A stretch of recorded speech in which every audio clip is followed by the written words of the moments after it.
दोस्तों, जब महाभारत का युद्ध समाप्त हो चुका था, उस युद्ध की समाप्ति के बाद पांडवों ने एक बड़े ही विशाल यज्ञ का आयोजन किया था। कहा जाता है कि उस तरह का यज्ञ उस जमाने में और किसी ने कभी किया ही नहीं था। गरीब को उदारता पूर्वक इतना दान उस यज्ञ में दिया गया था कि उनके घर सोने से भर गए थे। वैसी दानवीरता को देख करके सबने दांतों तले उंगली दबा ली थी। इस यज्ञ की चर्चा देश देशांतरों में फैली हुई थी। यहां तक कि पशु पक्षी भी उसे सुने बिना नहीं रहे। एक नेवले ने जब इस प्रकार के यज्ञ का समाचार सुना तो वह बहुत प्रसन्न हो गया, क्योंकि एक छोटे से यज्ञ के उच्छिष्ट अन्न से छू जाने के कारण उसका आधा शरीर सोने का हो गया था। इस छोटे यज्ञ में जूठन के जरा से कण ही मिले थे, जिनसे वह आधा ही शरीर स्पर्श करा सका था। तब से उसकी बड़ी अभिलाषा थी कि किसी प्रकार उसका आधा जो शरीर बचा हुआ है वह भी सोने का बन जाए। वह जहां यज्ञ की खबर सुनता, दौड़ करके वह नेवला वहीं पहुंच जाता और यज्ञ की जो वस्तुएं इधर उधर बिखरी हुई पड़ी मिलती, वह नेवला उसी में लौटने लगता, किंतु उसका कुछ भी प्रभाव नहीं पड़ता।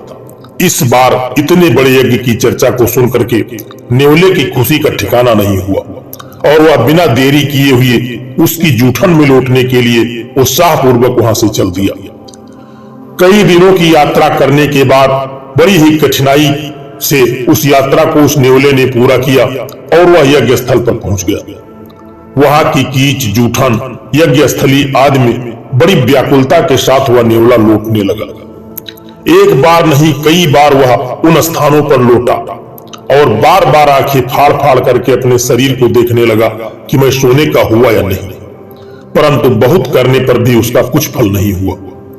तब वह एक स्थान पर बैठ करके अपने माथे को पीटने लगा, पश्चाताप करने लगा।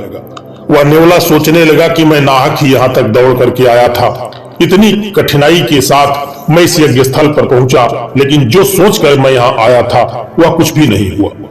नेवले के इस व्यवहार को देख करके जो वहां पर लोग इकट्ठा थे वो इसका कारण पूछने लगे। उस नेवले ने बड़े दुख के साथ उत्तर दिया कि इस यज्ञ की प्रशंसा तो मैंने बहुत दूर दूर से सुना था और बड़ी दूर से मैं बड़ा कष्ट उठा करके यहाँ तक आया था, पर मुझे यह ज्ञात होता है कि यहाँ यज्ञ हुआ ही नहीं है। यदि यहाँ यज्ञ हुआ होता तो मेरा आधा अंग भी सोने का बन जाता। लोगों ने उस नेवले की बात को सुना तो बड़ी ही उत्सुकता के साथ पूछने लगे कि आपके शरीर सोने का होने का और यज्ञ से उसका कौन सा संबंध है, इसका क्या रहस्य है? कृपा करके इस बात को विस्तार के साथ बताइए। वह नेवला कहने लगा कि झुंझुनू के एक छोटे से गांव में एक गरीब जाट का परिवार रहता था। परिवार में कुल उसके 4 व्यक्ति थे। एक जाट था और उसकी पत्नी थी, बेटा और बेटे की स्त्री थी। जाट शिक्षण का कार्य करता था। बालकों को पढ़ाने से उसे जो कुछ भी थोड़ी बहुत आमदनी हो जाती थी, उसी से उसके परिवार का पालन पोषण होता था और परिवार के हर सदस्य का पेट भरता था। एक बार लगातार 3 साल तक बरसात नहीं हुई, जिससे उस राज्य में भारी अकाल पड़ गया। लोग भूख के मारे अपने प्राण त्यागने लगे।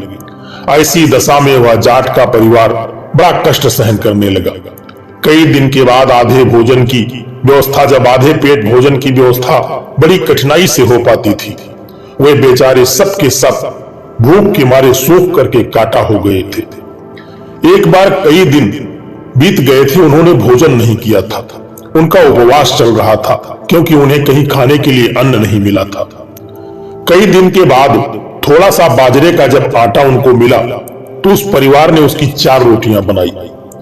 चारों प्राणी एक एक रोटी बांट करके अपनी थालियों में रख करके खाने के लिए बैठे ही थे कि इतने में दरवाजे पर एक अतिथि ने आकर के आवाज लगाई। गृहस्थ का धर्म है कि अतिथि का उचित सत्कार करे। जाट ने अतिथि से कहा कि पधारिए भगवान, भोजन कीजिए। ऐसा कहते हुए उसने अपनी थाली अतिथि के आगे रख दी। उस अतिथि ने उसे 2-4 ग्रास में खा लिया और कहा, भले आदमी, मैं 10 दिन का भूखा हूं। इस रोटी में से तो मेरा कोई भला ही हुआ नहीं हुआ, उल्टी भूख और अधिक बढ़ गई है। उस अतिथि के वचन सुन करके जो जाट की पत्नी थी, उसने अपनी थाली उसके आगे खिसका दी और भोजन करने का निवेदन किया। उस अतिथि ने वह भोजन भी खा लिया, फिर भी उसकी भूख न बुझी। तब जो जाट का पुत्र था, उसने अपने भाग में जो उससे एक रोटी मिली थी वह उस अतिथि को दे दिया और उससे खाने का निवेदन किया। इस पर भी उसकी भूख समाप्त न हुई तो उस बेटे की जो पत्नी थी, उस जाट की पुत्र वधू ने अपनी रोटी उस अतिथि को देते हुए कहा कि भगवान इसे भी ग्रहण कीजिए। चारों की रोटी खा करके अतिथि की भूख बुझी और वह प्रसन्न होता हुआ वहां से चला गया। उसी रात को भूख की पीड़ा जब वह परिवार बर्दाश्त नहीं कर सका और भूख से व्यथित होकर के वह परिवार मर गया।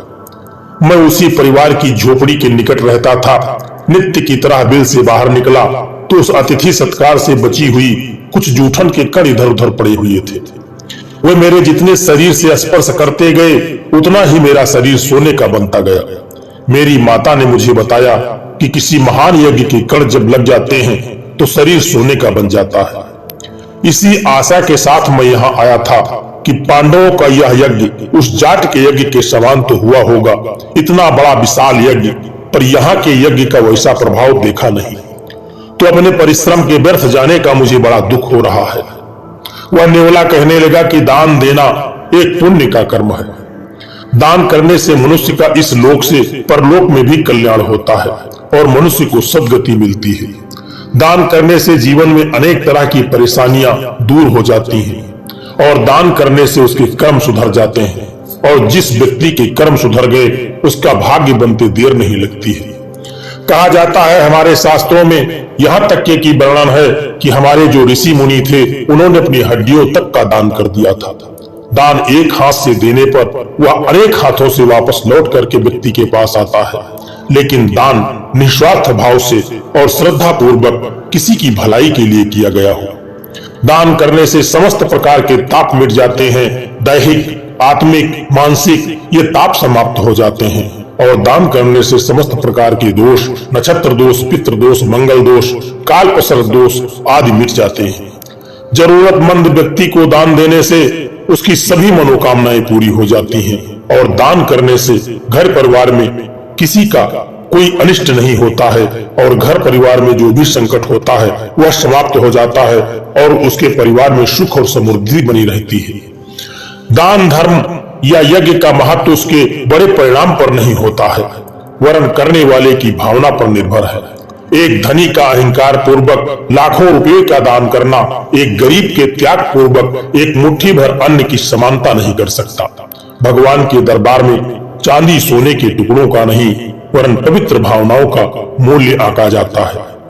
वह नेवला कहने लगा, मुझे तो लगता ही नहीं है कि यह यज्ञ वास्तव में हुआ है। यह यज्ञ तो केवल अहंकार के कारण हुआ है, इसीलिए इसका कोई महत्व नहीं है, और मेरा शरीर जो आधा था वह सोने का नहीं हुआ है। पश्चाताप करता हुआ नेवला वह वहां से चला गया। दोस्तों, यह कहानी आपको कैसी लगी है एक प्यारा सा कमेंट करके जरूर बताना, और यदि वीडियो आपको अच्छा लगा है तो इस वीडियो को लाइक करके चैनल को सब्सक्राइब करने की भी कृपा कर देना। जय श्री कृष्ण, राधे राधे।